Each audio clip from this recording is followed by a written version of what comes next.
ഇന്ന് പതിവില്ലാതെ എന്തെങ്കിലും സ്വീറ്റ് കഴിക്കണമെന്നുള്ളൊരാഗ്രഹം ഞാൻ ഷെഫീനോട് പറഞ്ഞേ.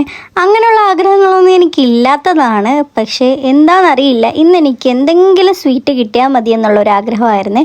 അങ്ങനെ കുനാഫ കഴിക്കാമെന്ന് വെച്ചിട്ട് നമ്മൾ നേരെ എംആറിലോട്ടാണ് വന്നത്. ഇവിടെ വന്നു കഴിഞ്ഞാൽ ഒരു ചായ ഒരു മുട്ടമാല അത് മസ്റ്റാണ് കേട്ടോ ഷെഫിക്ക്.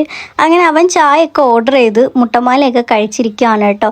ഞാൻ കുനാഫയെ വെയിറ്റ് ചെയ്ത് അവിടെ ചായയും കുടിച്ചിരുന്നു. ചായയൊന്നും അങ്ങനെ കുടിക്കാത്തതാണ്, പക്ഷേ കുനാഫ റെഡിയാവുന്ന ടൈമിൽ ചായയൊക്കെ കുടിച്ചിരിക്കാമെന്ന് വിചാരിച്ചേ. പിന്നെ ഇതിനു മുമ്പ് നമ്മൾ വീഡിയോ ഇട്ടപ്പോഴൊക്കെ ഒരുപാട് പേര് കമൻറ്റ് ഇട്ടിട്ടുണ്ടായിരുന്നു നമ്മളെ പറ്റിയിട്ട് അറിയാൻ വേണ്ടിയിട്ട്. അങ്ങനെ നമ്മൾ വീണ്ടും ക്യൂവാനെ ഇട്ടിട്ടുണ്ട്. കാണാത്തവർ ഉറപ്പായിട്ടും പോയിട്ട് കാണണം കേട്ടോ. സത്യം പറഞ്ഞാൽ ഞാനല്ലേ എനിക്ക് എന്തെങ്കിലും സ്വീറ്റ് കഴിക്കണം എന്നുള്ളൊരാഗ്രഹം പറഞ്ഞത്.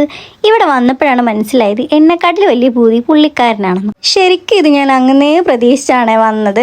കാരണം ഇവൻ എപ്പോഴും ഇങ്ങനെയാണ്. ഞാൻ എന്തൊരാഗ്രഹം പറഞ്ഞാലും അത് അവനും ആഗ്രഹം ഉണ്ടാവും. അത് ലാസ്റ്റ് കഴിച്ചുകൊണ്ടിരിക്കുമ്പോൾ മാത്രമേ എനിക്കറിയാൻ പറ്റുള്ളൂ.